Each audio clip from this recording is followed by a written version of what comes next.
another one, we won't follow El Rufai to SDP. Sule Lamido, page 9 of the Vanguard newspaper, has that story.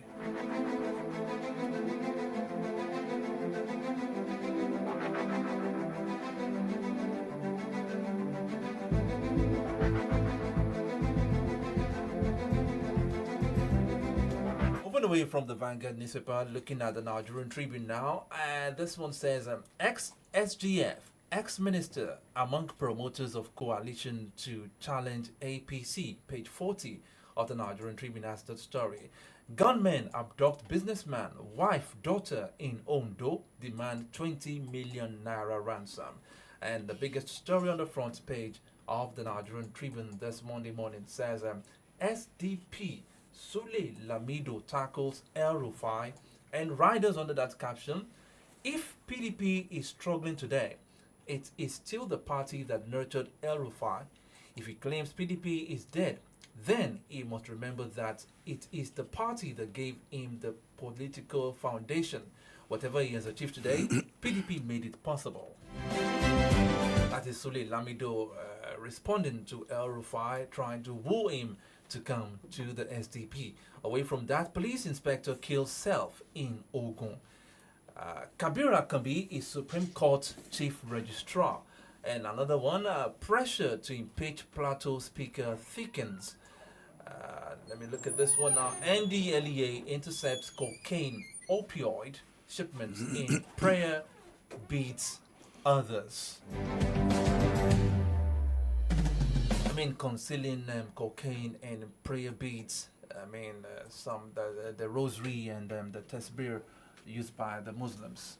The human capacity to imagine things is limitless. I mean, going that far, concealing cocaine, opioid in rosary, religious materials like rosary and the tasbih. That's creative criminality. That's actually sad. The human mind, is limitless in capacity to imagine things.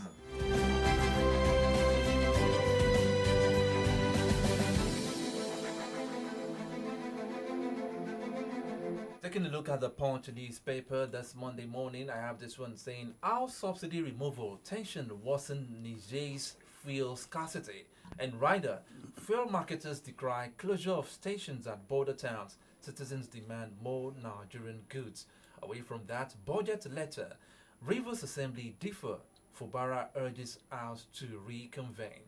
And away from that, from the entertainment world now, Ashake ready to buy me house, says father. Baby mama alleges neglect.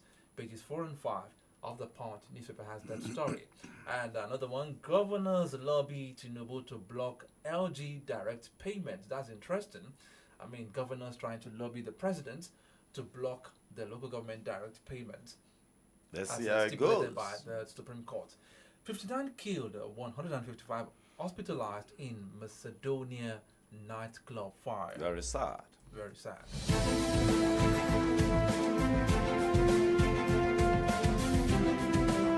Taking a look at the Nation newspaper this Monday morning, Lamido, El Rufai driven by emotion. Okay, that seems to be the only story on the front page of the Nation newspaper this Monday morning. Driven by emotion. Driven by emotion. Who's saying that? That is Lamido. Oh, that's Lamido. All right. Saying that El Rufai's action is only driven by emotion. Okay, moving away from that, let's take the last newspaper we have this morning. That's the Guardian newspaper. Worries over sharp practices, abuse of free trade zones regulations.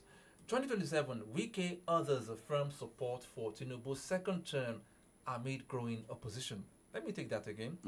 2027, Wike others affirm support for Tinubu's second term amid growing opposition. I keep asking this question. What can be more anti-party than what Wike is doing? I remember Anyanwu, the supposed national secretary of the party, was issued was this suspension or expulsion sometime last week for maybe things that have to do with anti-party activities and the likes. But this is Wike that has come out openly on many occasions saying that he's affirming his support for President Bola Tinubu of the APC. Well, maybe when we get to that. Yeah. When we get to Oh, that okay. place. Another one, Wike is here in the news again. Wike's toxic politics threaten. Okay, let me take it again. Wike's toxic politics threat to your re-election bid. Niger Delta youths tell Tinubu. Assembly queries for Barra's sincerity on budget presentation. NAFDAC seizes over 100 truckloads of unsafe drugs, narcotics. And let me quickly take a run through the front page of the Guardian newspaper. Ogun launches new initiative to curb maternal newborn mortality. Army attacks Eco Disco over power outage. This is about the second time in 2 weeks. I saw a video clip. I just couldn't believe it. Yeah, this is about the second time. I think the last one was about the Air Force. The Air Force. Yes, there's an Air Force base. You know, of course, Air Force base, the military, the Army base, Keja Cantonment, and then down the road, now the Air Force base. the army now, the men of the Nigerian army now stormed Eco Disco and beat them up again. Okay. Let's see what the military authorities will do. Okay. Yeah. All right, it's still from the Dailies, 19 minutes to 10 on Solutions 93.9 FM. Let's go straight to the stories we have in the papers today. But I would like to start with this story that has to do with that core member, that is Oshe Rita Ogwamaye, who is serving in Lagos State. I mean, she posted the viral video over the weekend, and that viral video, I mean, let me say videos now, have generated lots of controversy coming from people that are saying that, okay, as a core member, she is not allowed to put up such things. But some people are saying that as a Nigerian, there's freedom of speech, that she can express her mind based on what she's going through.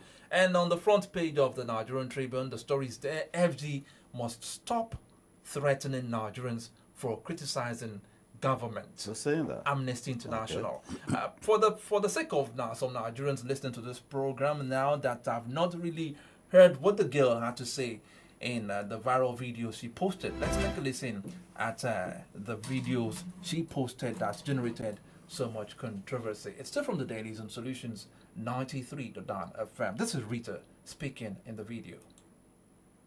Nigerians come out and start speaking on what we are actually going through, then maybe changes will be made in the government, don't you guys think? And this video, I just want to say to our president, I don't know if there have been any other president that is terrible, but you are such a terrible president. It is so hard. So I'm coming from the supermarket where I went to get foodstuffs, and everything has gone up again. It's just like every single week prices increase. I want to know, what is the government doing about this increment? Is there going to be a particular time where prices will stop going up? Is there going to be a particular time where things are going to go back? Guys, why am I going to get a crate of egg and they're telling me it is 6.5? It doesn't make any sense that egg will cost 6.5. Like, I literally can't remember when egg used to cost 800. And I'm so overwhelmed because this is literally my first time doing this adulthood thing alone. This is my first time moving out of my family house. This is my first time living by myself. And not just that, after I left the supermarket and I got home, my security is bringing NEPA bill, and NEPA bill has gone up by 2 times. Like, it's insane. I can't keep up with these bills. I am so overwhelmed and I'm so exhausted. Every single money that I have been making, I'm using it to pay bills. I don't even get to live properly. The craziest thing was, you want to go out to a certain location with your friends, and Uber is about 25,000. Like, even Uber, that we can't even take Uber. It is crazy. Like, why are things so expensive? And let's not even Lagos stinks. Lagos smells like shit. If you say, okay, I want to take a walk, I'm depressed, let me just take a walk, you can't even take a walk. Like, the place smells like crazy. Why does an entire state smell like this? And what is the government doing about the bad smell?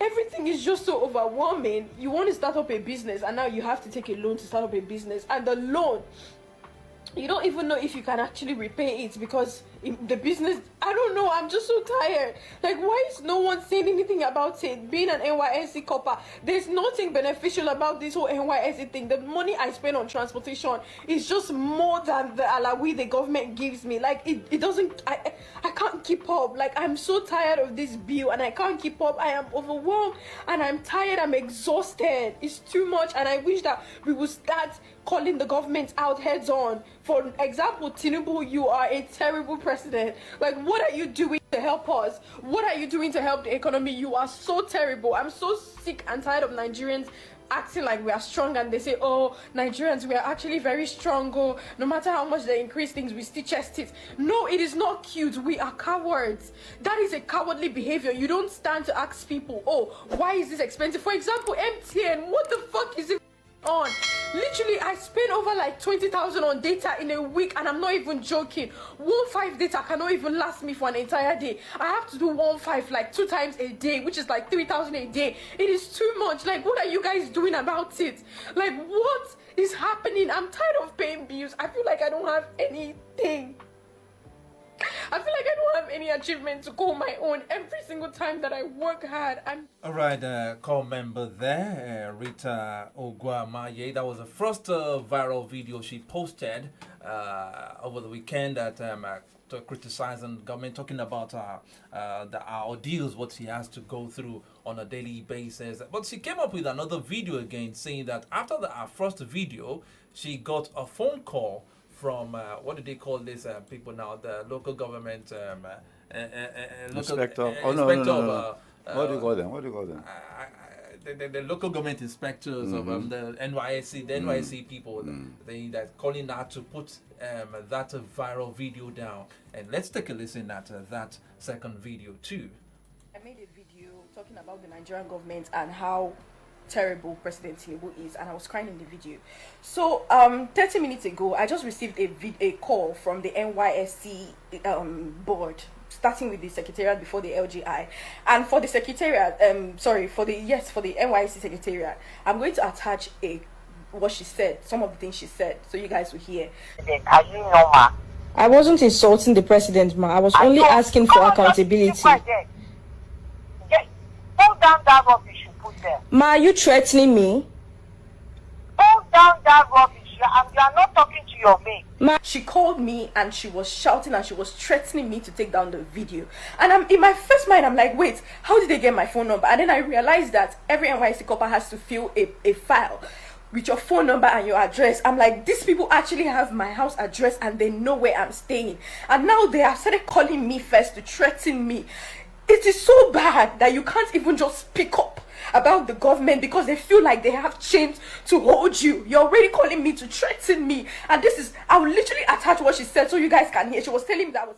Okay, because of our time, that's the copper there, copper 7 in Lagos State, Etiosa, local government to be precise, Rita Ogwamaye, sharing our deal. But Comrade, before you react to this, we had the reaction of the TUC president, that is Festus Osifo, on this matter, because a lot of people have come out to say that the girl was wrong to have called out the president in a viral video, and some are even saying that being a core member, she had no right to say such things. But some Nigerians are saying that she's a Nigerian. At least before becoming a core member, she's been a Nigerian first, and she has the right to speak up her mind. But let's take a listen at the TUC president, Festus Osifo, reacting to the girl's utterances.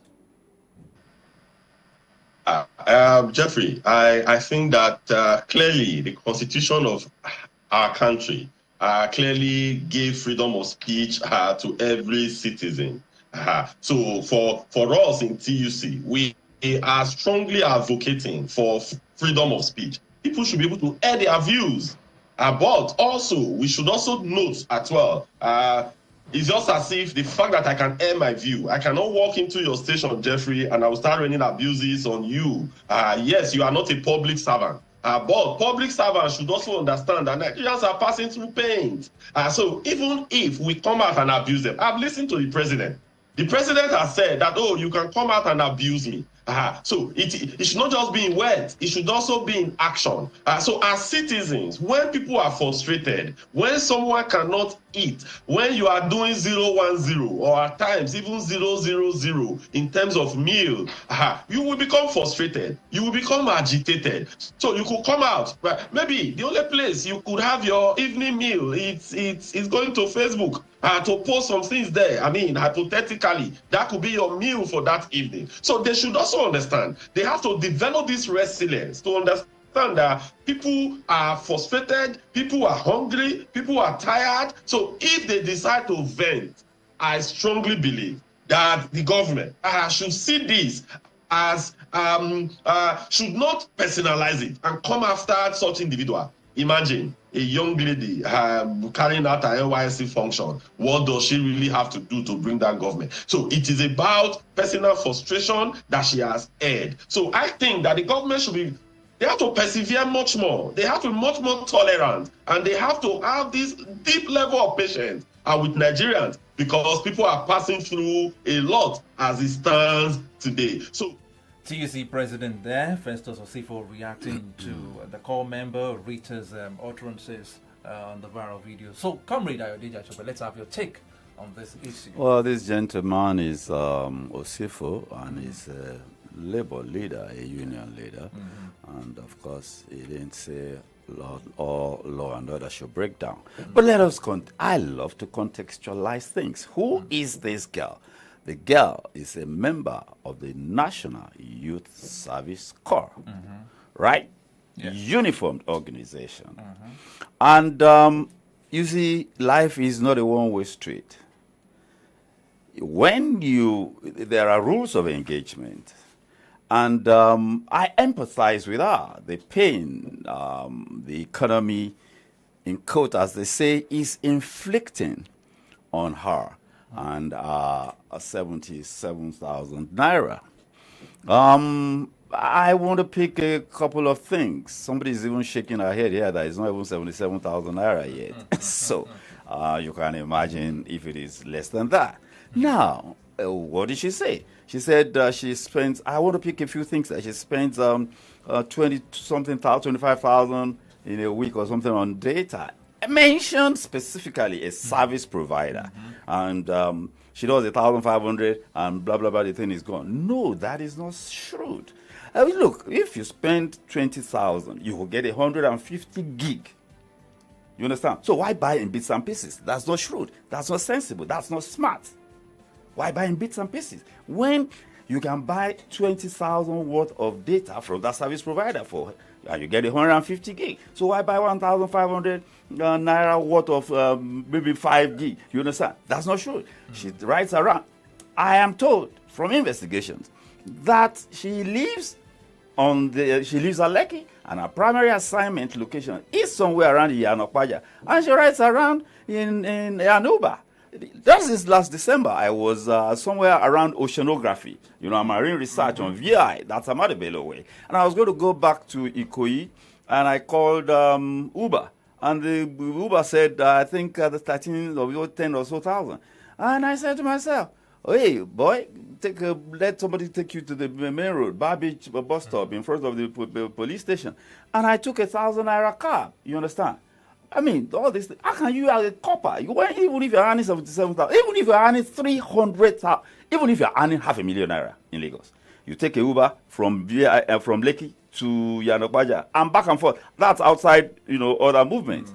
Does that make sense? What's your point? Are you saying that she's being too extravagant with? I'm not using the word extravagant, but that's not smart. Neither is it shrewd. But she also started with the price of eggs, a crate of eggs. She said there was a time she used to buy a crate of egg for 800 naira, but she's buying it for about 6.5 or something now. My wife sold eggs to corporate organizations, the biggest organizations, the people that buy. Look, there are factors that dictate and determine all of this. They say you don't cut a coat according to your size, you cut it according to your clothes. You understand? So if your agbada is you, as tall as maybe you need 10 years, maybe you need 12 years, and you have only 6 years. Then you would cut a kaftan. You're not going to cut an agbada. Are you going to cut an agbada with, how will the agbada of 6 years look on you? Was Rita wrong for expressing her mind?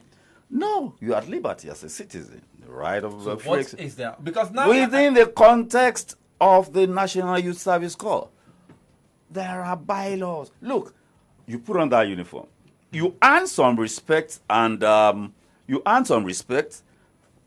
wearing it. You know that everybody that has worn the Youth Service Corps uniform, you get some, respect. You get some help by merely wearing that uniform.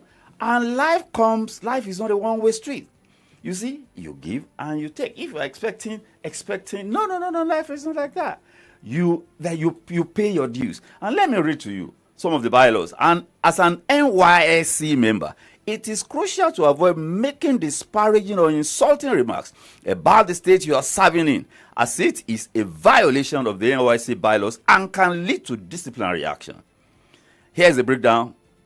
NYSC bylaws. The NYSC has specific guidelines and regulations that core members must adhere to, and insulting the state is a breach of these rules. Disciplinary actions can follow. If a core member is found to have insulted the state, they could face disciplinary action, potentially including appearing before a camp court or a state disciplinary committee. Penalties. Depending on the severity of the offense, penalties could range from warning to extension of service or even expulsion from the NYSC rules. Look, there are rules of engagement, and they are given a handbook. I got one. I'm sure you got one. But you see, people take things for granted. You only want the benefits of wearing that uniform. Oh, you don't want to. Now, because you've read out some of the bylaws of NYS from the NYSC handbook, showing their bylaw, there's a breaking news now saying that a message from the NYSC local government inspector LGI, seen by a particular organization that's instructed Rita with code number LA-24B-832 to report to the Etiosa local government office by 10 a.m. on Monday, which is today, without fail.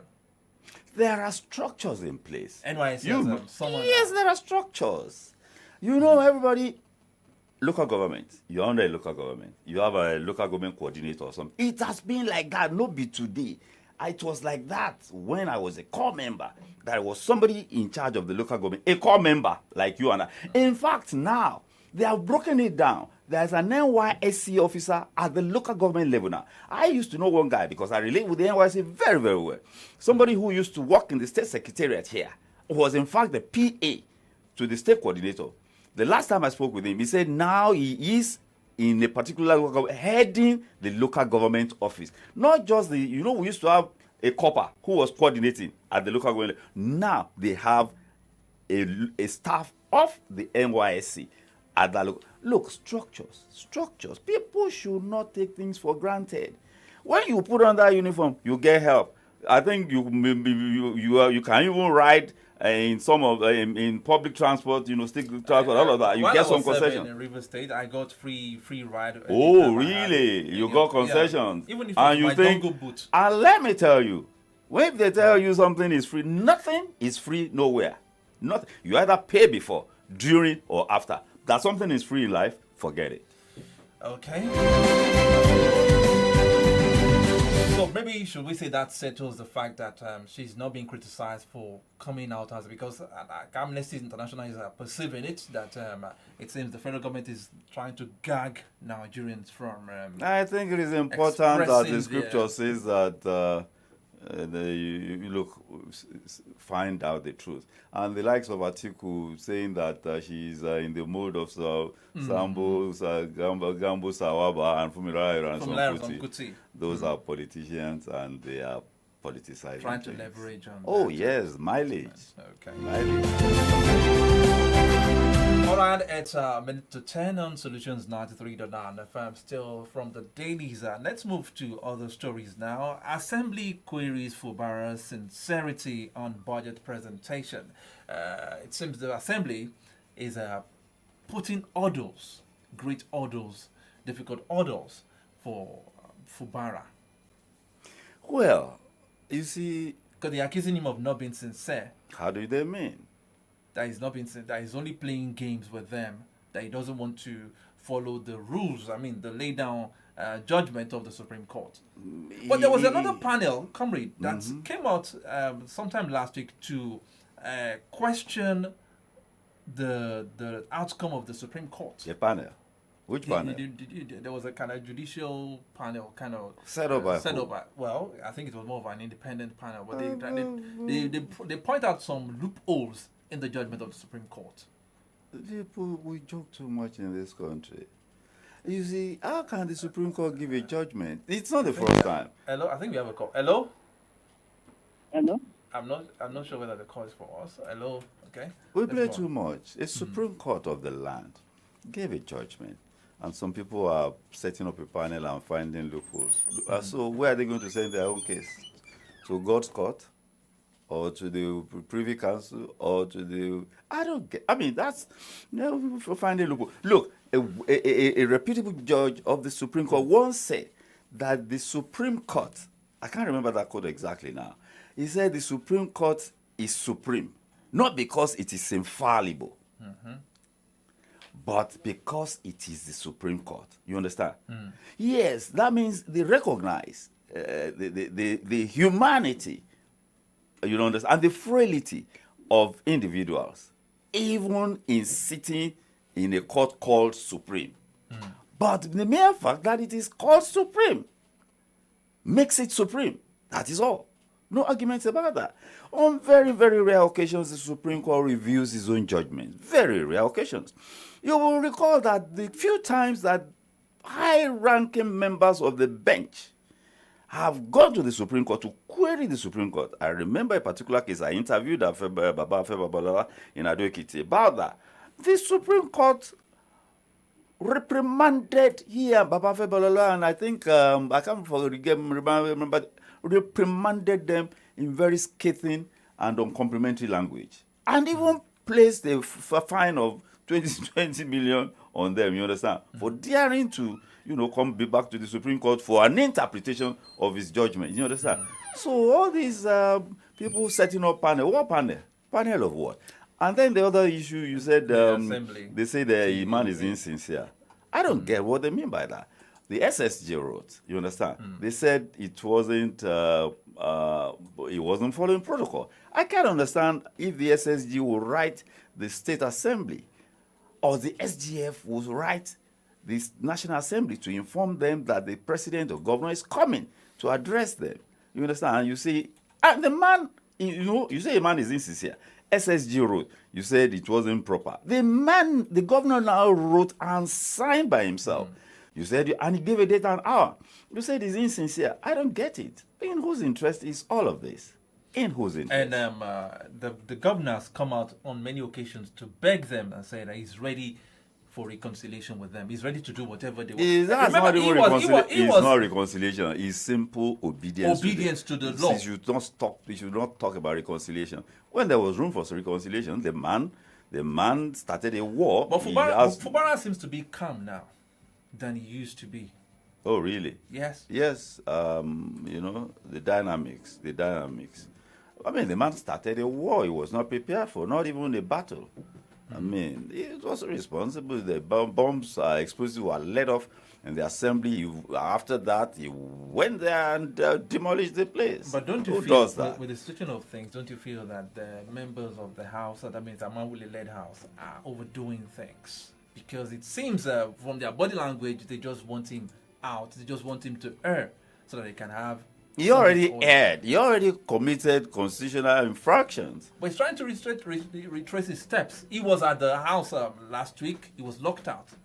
Too bad. I mean, you see, that's one thing. He was there to represent the body. Yeah, that is one thing with us in Nigeria. We confuse the man and the office. It is the office that Fubara as a man occupies that is being showed the disrespect. And people should always remember that life is what they call a game of musical chairs. One day soon, one of those guys might occupy that office too. And if the same treatment is meted out to him, you understand? How would he like it? It is the office. It is only a man that is occupying an office. There's a difference between the office and the man. But we tend to confuse the office and the man together in these parts of the world, especially in Nigeria. We confuse the office. We assume we are the office. We are not. No man is the office. You are only an occupier of the office. They thought it was Fubara that they are humiliating.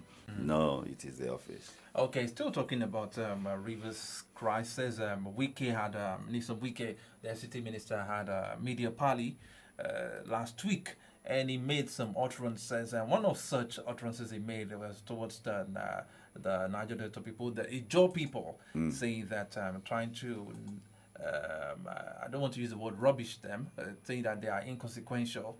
I mean, when it comes to the structure of the Niger Delta.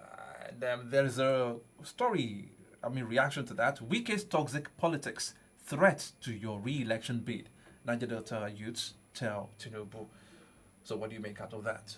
Well, what I know in politics or in life generally is that no one is indispensable.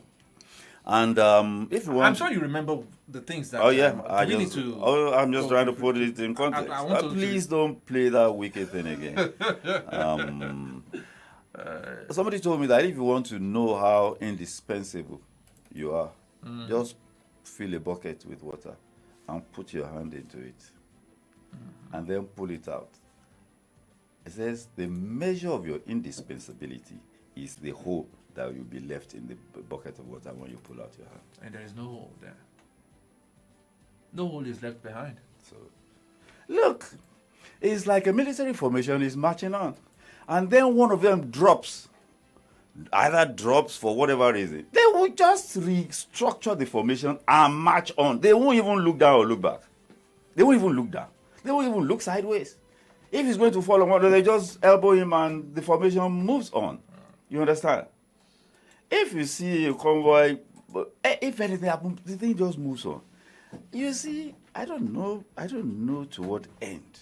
I know it's about power. I know it's about visibility. I know it's about, I am the one that can deliver. I'm the one that can do it.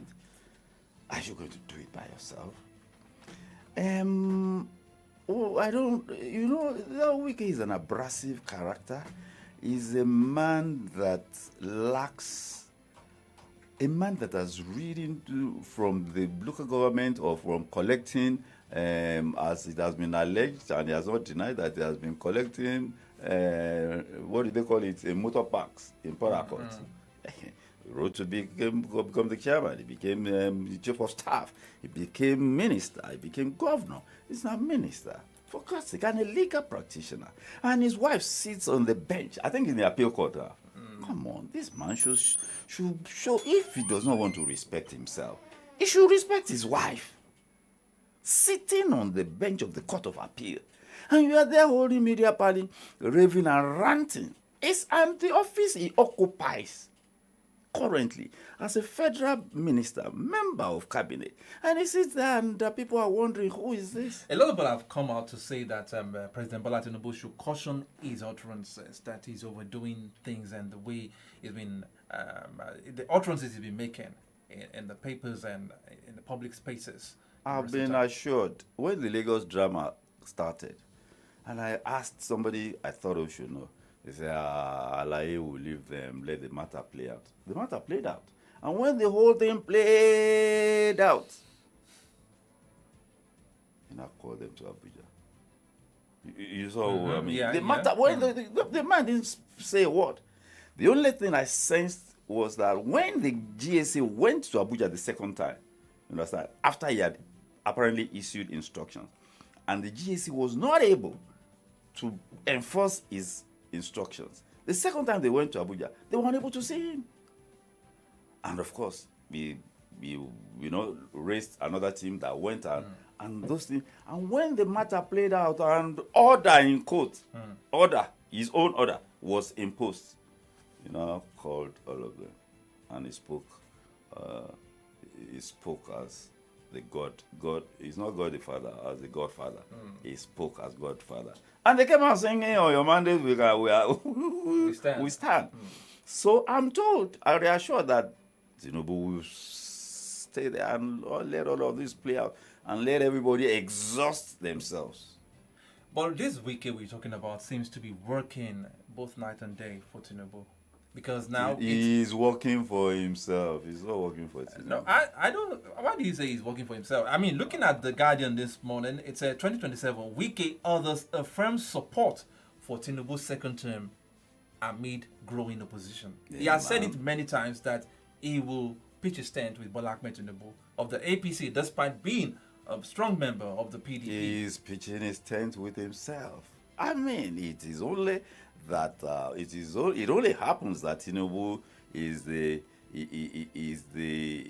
train, is the train by which is going to, his value will be. Look, let him go and pitch his tent with another person and let's see how he will deliver. Look, if he does not, look, when he was in Aboloma or where he was, to be celebrated by the judge this weekend. Abluma. See the state actors that were with him. State actors. If you are not a federal cabinet minister, will you have control of those state actors? And even non-state, because I was on the lookout on the security configuration around him. There were state actors and clearly non-state actors that tried to dress up as state actors. You know them by their, If he was not a federal minister, will he be able to have all those security backings of state actors? No, he wouldn't. No, he wouldn't. So look, it is important, absolutely important for him, for relevance, visibility, to be in the federal structure.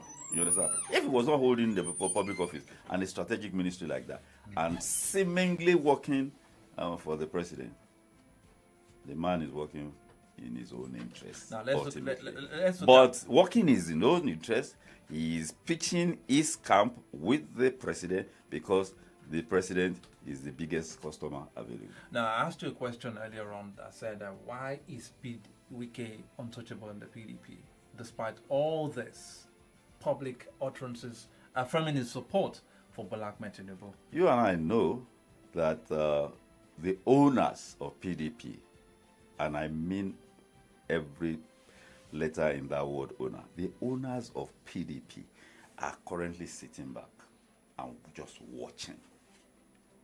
And we'll see PDP go down the drain. PDP is not likely to go down the drain. Even the owners of PDP, many of them are very old, very, very old. I am very, very sure. PDP is the oldest surviving political party. PDP is not likely to die. I am sure that when in another, 2027, 2031, and maybe another 4 years after that, 2035. By 2030, 29, I think everybody will find, democracy, I say, is not an event. We are evolving. We are not evolving well enough. So you see PDP springing up? PDP will come back to life. Maybe not in the next, 7 years, but 8 years, 9 years from now. Okay. Still taking political stories on from the dailies this morning. Another political story here. This has to do with it's no longer news that El-Rufai has defected or decamped to the Social Democratic Party (SDP) from the APC, but he seems to have been on a mission of wooing some other bigwigs to come into the SDP along with him. He made a statement some weeks ago saying that the PDP, when he was being asked that he said he was tired of the APC, that he would be leaving APC, and he was asked if he would be going to PDP. He said no way for PDP, that PDP is dead. But Sule Lamido has come out to say that El-Rufai should stop all such utterances as regards the PDP. According to the Nigerian Tribune, SDP, Sule Lamido tackles El-Rufai. If PDP is struggling today, it is the party that nurtured El-Rufai. If he claims PDP is dead, then he must remember that it is the party that gave him the political foundation. Whatever he has achieved today, PDP made it possible. And he went on to say that El-Rufai's actions are being driven by emotions. What do you make out of that? You see, people like Sule Lamido, it comes with a lot of mileage. A lot of mileage, not as a conservative, but even as a near-radical element. He is in the same class with Abubakar Rimi, and they are from Aminu Kano's School of Political Academy. And that comes with a lot of mileage in Nigeria's political space.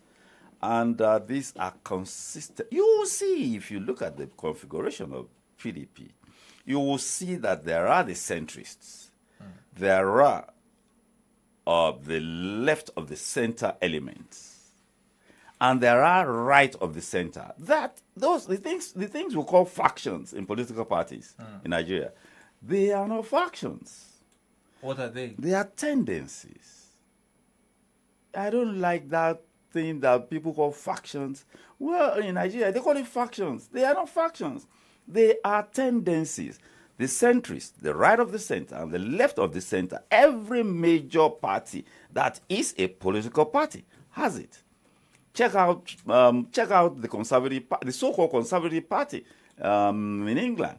Check out the Labour Party. Check out the Democratic Party in the United States and the Republican Party. You have them everywhere. They are tendencies. Look back at the SDP and the NRC in Nigeria. They are tendencies, not factions. It is. I don't think calling these things factions is a good way. Appropriate. Yeah. Now, El-Rufai is clearly and sadly being driven. And I think Sule Lamido was just being fair and decent in calling it emotion. You understand? And I think he was just being, because, I mean, at his level, you know, he would not deploy reckless, careless language.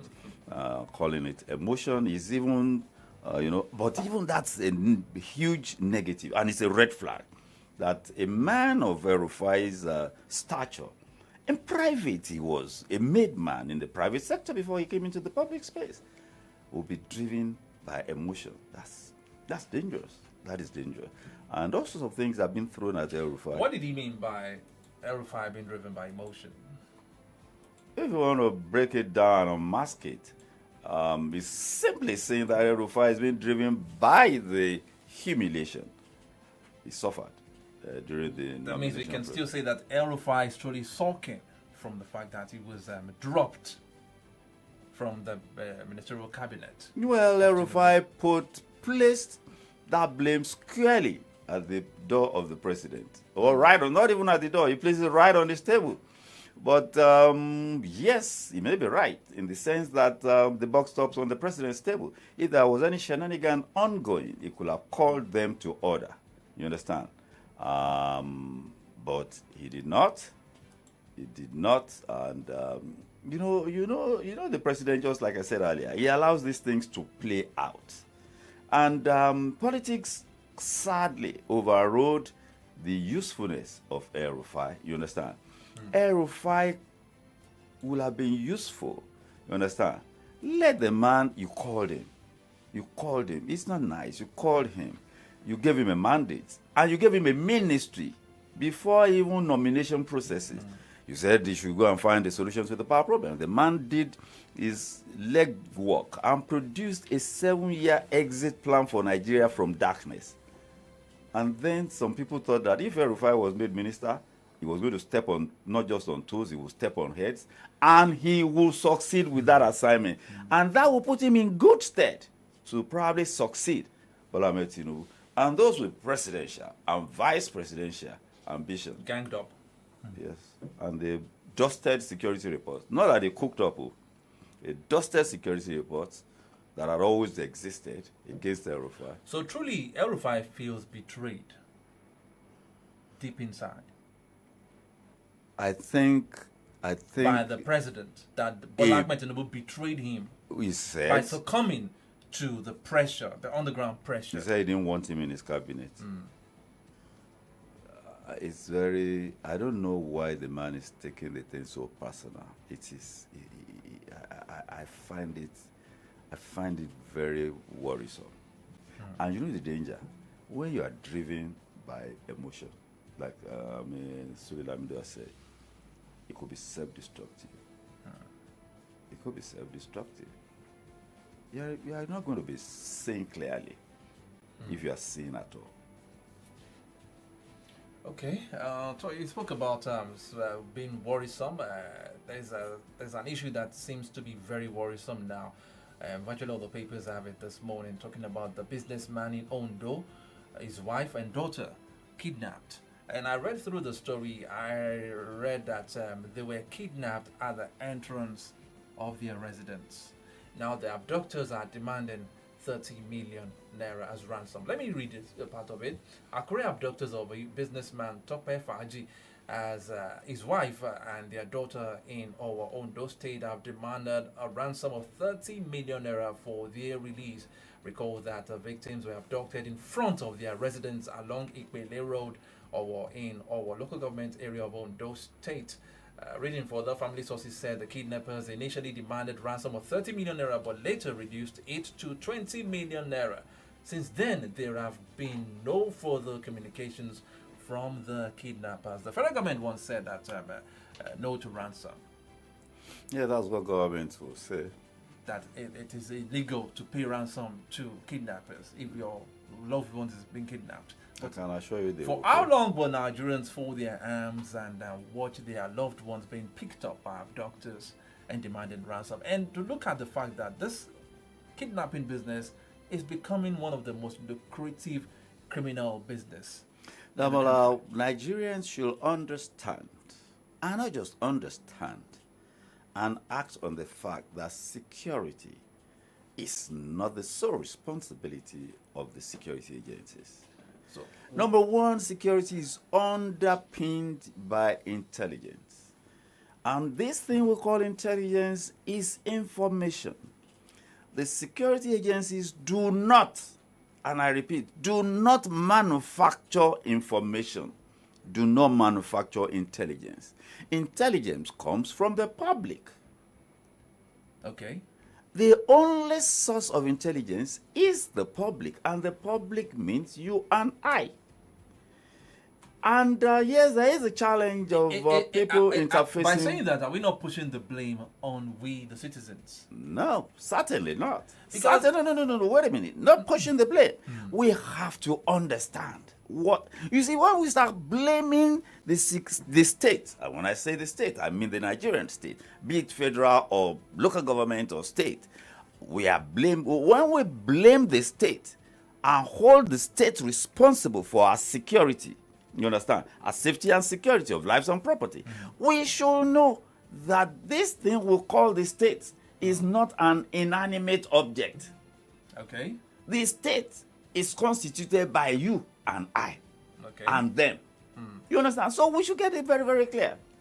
People, like they say in Oyo State, if you see something, say something. Yes, I know people have been compromised by our security agencies, but it is incumbent. And then the Air Commodore, our wing commander, our group we spoke with, he said monies, resources, I don't like the word money there, resources are allocated for intelligence gathering. Are those resources being deployed? Are they getting to the locations where they're supposed to get? You understand? Sometimes it's, becomes resources deployed for intelligence gathering comes in various forms, encouragement. If your child needs an admission, you understand? I'm providing intelligence. You are the intelligence officer. I tell you, you go and arrange it. You understand?